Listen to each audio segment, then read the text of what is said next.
Hello and welcome to the Eagle-Tribune newspaper. I'm Jonathan Phelps, and with me today we have the candidates running for the 14th Essex House of Representatives seat, Democrat David Torrisi and Republican Kevin Bagley. The district represents parts of North Andover and Lawrence. Our debate today will consist of 1-minute opening statements, a question and answer session, and will end with 1-minute closing statements. During the question and answer session, each candidate will be given 1 minute to answer the question and 30 seconds to rebut if they choose. The questions have all been submitted by our readers.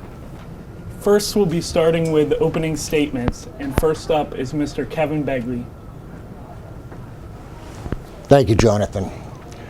Very simply, the reason I'm running for this seat is because I believe that the state of Massachusetts, right now in its current condition, is dysfunctional.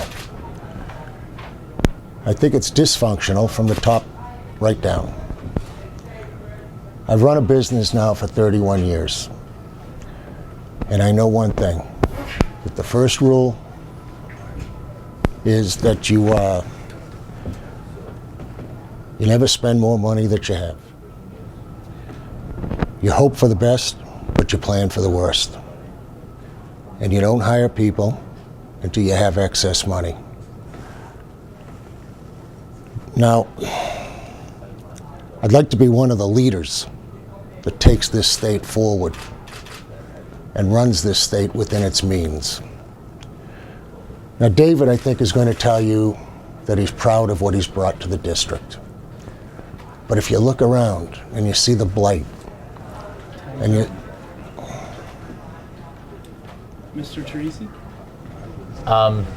Yeah, my name is David Torrisi, and I'm running for re-election to the State House. I've represented the city of Lawrence and the town of North Andover now for 12 years. I am very proud of the record that I have of independent leadership up at the State House. But more importantly, I'm proud of the work ethic and the passion that I bring every day to the job. I love the job that I do. I'm passionate about the city of Lawrence. I'm passionate about the town of North Andover. Being born and raised in North Andover and having a family business in Lawrence now for 64 years gives me the kind of background to represent the district well. There's some things I'm very proud of in the last term, voting against the sales tax increase, voting against the new tax on beer, wine, and liquor. Those are important votes to my district, but also I'm very proud of the honesty and integrity that I brought to some of my votes. So I would respectfully ask for people's vote on November 2nd. Thank you. All right, now we will begin our question and answer session. What is your position on the sales tax rollback? And what I'm talking about is the question 3 ballot initiative. And we'll start with Mr. Torrisi. Oh, okay. I opposed the question. As I said in my opening statement, I did oppose the increase from 5% to 6.25%. I know firsthand how it affects businesses on the border. Unfortunately, my colleagues down in Boston did not see it that way. I think we should fight to get it back to 5%, but going to 3% I think would decimate a lot of services, police, fire, and teachers in our schools. So I oppose the ballot question. All right, and Mr. Bagley? I support the ballot question, and I challenge the age-old rebut that if we lower these taxes, we have to cut cops, firemen, and teachers. There are other places to cut. And if we force this government, force this legislature to live within their means, they'll have to. We've got to starve the beast. Okay, anyone have a rebuttal? Well, I would just say, I think the beast is being starved right now. The recession has, decimated a lot of services. I think if you, look just to Lawrence, North Andover, some of the cutbacks they've had to make, whether in police or fire, and if you add on an extra 2%, or in this case it'd be 3.25%, you're talking about $2.5 billion more out of the state budget. So I think there would be cuts in services that I think would be tough to do. But I do think we should fight to get it back to 5%, and I'll be leading that charge hopefully next year. Okay, Mr. Bagley, do you have a rebuttal? I do. I question why David says that he fought the increase to 6.25%. But Dave, you you voted for the budget that included that. Again, I don't think we have to cut services. I'll just tell you where we could start to cut, and that's the Massachusetts Health Connector. $5.1 million payroll, 89 employees. 20% of them make over $100,000 a year. On top of that, there's a guaranteed pension and guaranteed health insurance for life. I would just say that's factually incorrect. I voted against the budget last year that included all those taxes. I voted against it. It's public record. You can look it up yourself. What will you do to address the financial situation in Lawrence? And we'll start with Mr. Bagley. Well, I think the first thing we have to do, Jonathan, is I think we have to put that city into receivership. And the reason I say that is, number one, there's just too much bad blood going on right now. And number two, it will give that city the tools that they need. The tools being professional financial people from outside of government. And I hope that Charlie Baker is elected so that Charlie Baker is the guy that will elect that receivership.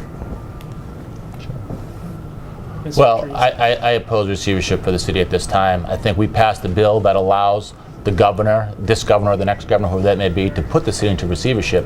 But they've had state oversight now for 7 months.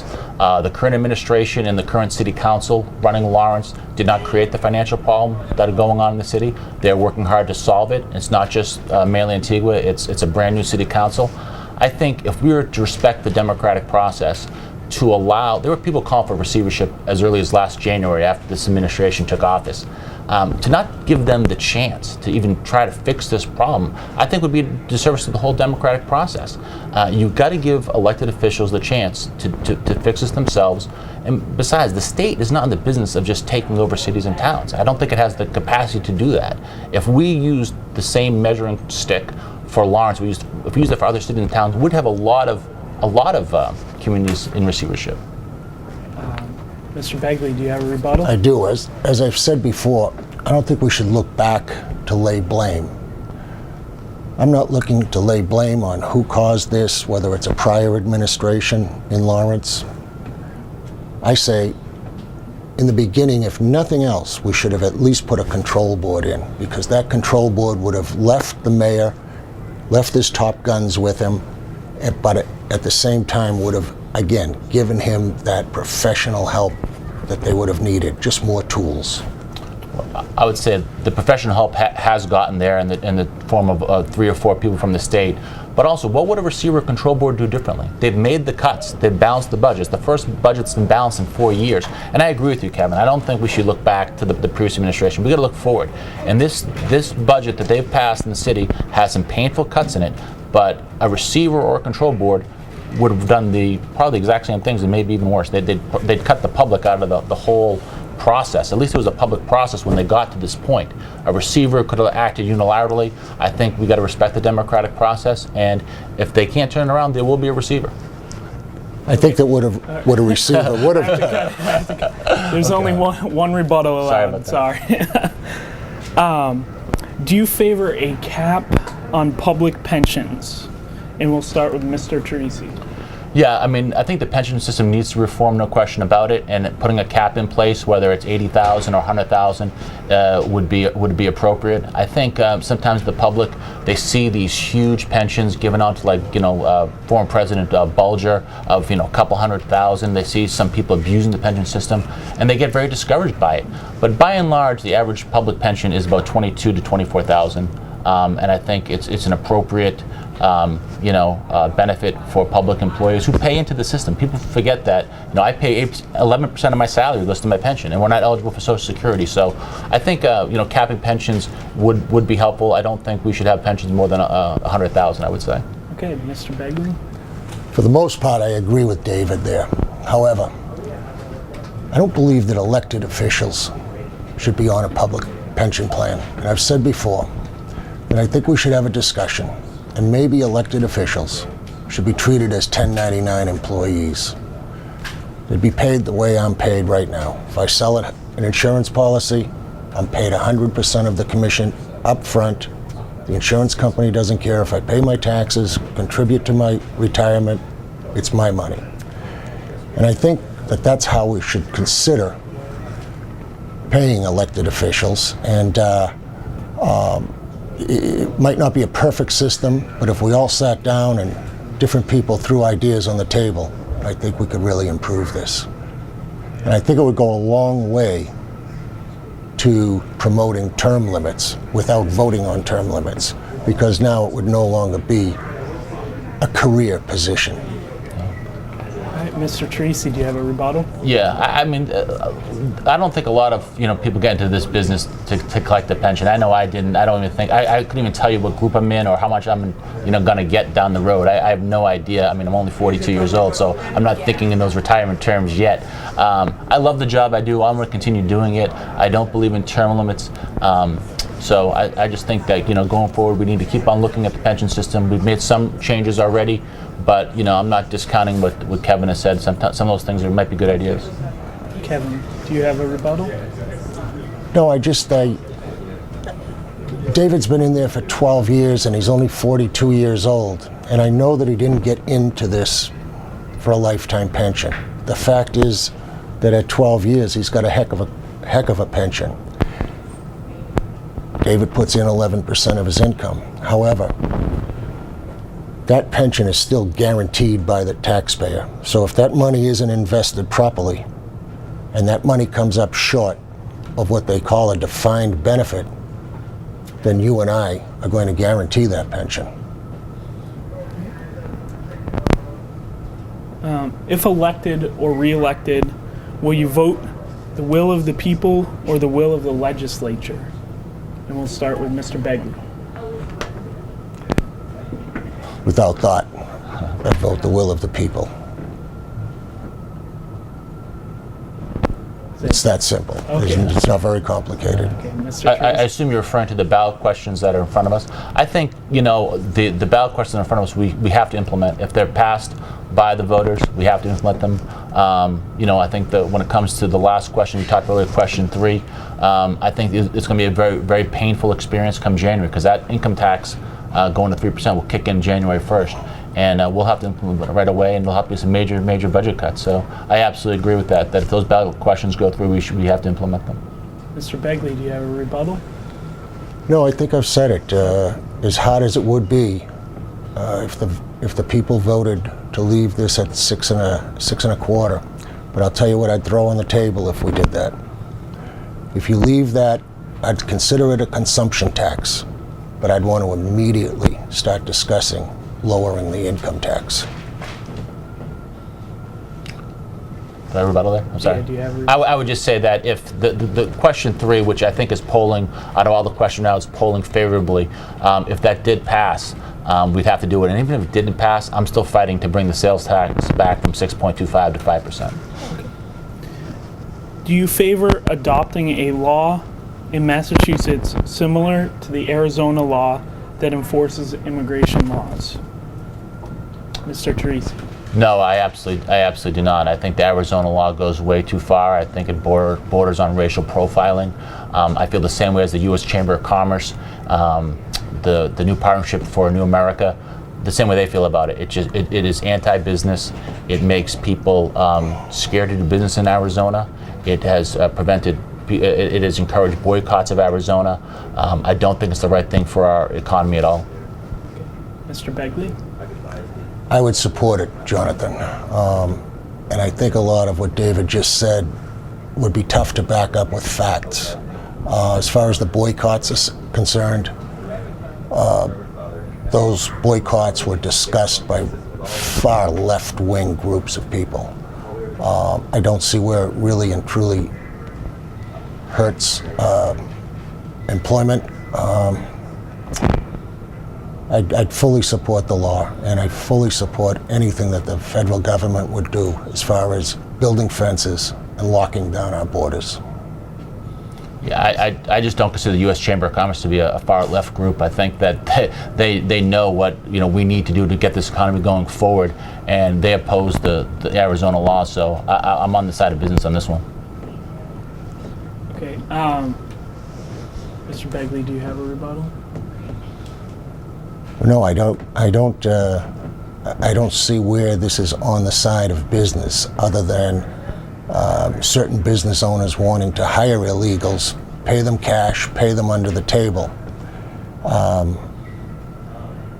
don't think that's right for America. All right, and to wrap up the question and answer session, each of you will be allowed to ask your opponent a question. So whenever you're ready, you can just pose it to one another. Who goes first? I can't remember, so I'm just curious, Kevin. You are a relatively newcomer to the political arena. I'm just curious to know a little bit more about your background and why you decided to get involved in politics. Well, my background is I grew up in Lawrence, went to grammar school there, graduated from Lawrence High School, moved to North Andover 10 years ago. And until very recently, Dave, I never even gave a thought to running for office. And the reason is, in Massachusetts, a Republican never really had a chance. But for whatever reason is, whether it be the anger that's going on in this country, the fear that's in this country, or maybe even what the Tea Party has done for this country to get people up off the couch. And for the first time, I believe that the voters of Massachusetts have a real opportunity, because there are so many seats being challenged in this state, that Republicans do have a shot. And I just want an opportunity to bring my ideas to the table. And I have some big ideas, and I'm not afraid to put them on the table. And the reason I picked this year is I believe we have an honest shot. Mr. Bagley, do you have a question for Mr. Torrisi? I do, but I have to read it. Okay. Dave, it's an absolute beautiful day out. It is. We're kind of wasting it in here almost. Want to leave right now and go play a quick 18? That'd be a great thing. Maybe in 3 weeks. Maybe after the election, Kevin, we should do that, get together and play some golf. Dave, kind of a follow-up to the earlier question. In recent news stories relating to President Obama's aunt living in a state-funded housing project, it has come to light that the state policy differs from the federal policy. The state authorities do not ask for proof of citizenship. This proof is required to live in federal housing. Would you vote to change the state policy to comply with federal standards? Yeah. I think thank you for the question, Kevin. I think that when it comes to immigration policy, it angers a lot of people. And it angers me that our federal government, where immigration really lies, needs to step up to the plate on this. We just briefly talked about the Arizona law. We have states taking immigration laws into their own hands right now. And what we need is a comprehensive policy from the federal government. I do believe that we need to have consistent laws when it comes to federal and state housing. No question about that. And I'm not totally familiar with President Obama's aunt's case. I know it's been in the newspaper, but I'm not familiar with the details of it, so I apologize for that. But we need to do something about it, because people on both sides, the right and the left, have demagogued and demonized this issue, and a lot of legal immigrants are getting sucked into the same negative atmosphere. And we've got to realize we are a country of immigrants. I'm proud of my immigrant heritage. The city of Lawrence, known as the immigrant city, is what I proudly represent. I think we need to really get on our federal officials, our congressmen and our senators to address this issue. So. Okay, now we will end with 1 minute closing statements, and we'll begin with Mr. Bagley, who started as well. I'd ask you to look at this election not as a Democrat versus a Republican. I'd ask you to look at it as someone with new ideas, untested ideas, versus the status quo. I'd ask you to look at this as placing more than just me into office. This isn't about David and I. This isn't about 1 out of 160 seats in the legislature. You have an opportunity. Again, there are a number of challenges running across the state. You have an opportunity to change this one-party system. Right now, Democrats hold 90% of the seats in this state. For the most part, Republicans aren't even invited to committee meetings. We didn't cause these problems. I've never been in government. I didn't cause this problem. Dave, your party and the one-party system in this state is what put us where we are today. Okay, Mr. Torrisi. Again, thank you for listening today, and I agree with a lot Kevin says. I mean, this isn't about being a Republican or being a Democrat. It's about being the right person for the right job. I believe I am that person for the job. I don't take the party line on a lot of things. I was actually the first legislator, Republican or Democrat, to call for Sal DeMacy's resignation. There wasn't one Republican that stepped up to say he should resign. I was the first person to do that. I bucked my House leadership when it came to raising the sales tax. I bucked my House leadership when I voted against the new tax on beer, wine, and liquor. There have been many instances when I always put my district first. So I'm very proud of my record. I'm proud of the service we've done for Lawrence and North Andover. I'm proud of a lot of the constituent services we've helped out with. I know I love the job. I wake up every day thinking I can do a better job, and I would respectfully ask for people to vote for me again on November 2nd. So thank you very much, and thank you for holding this debate today. All right, thank you both, and that concludes our debate. The election will be on November 2nd.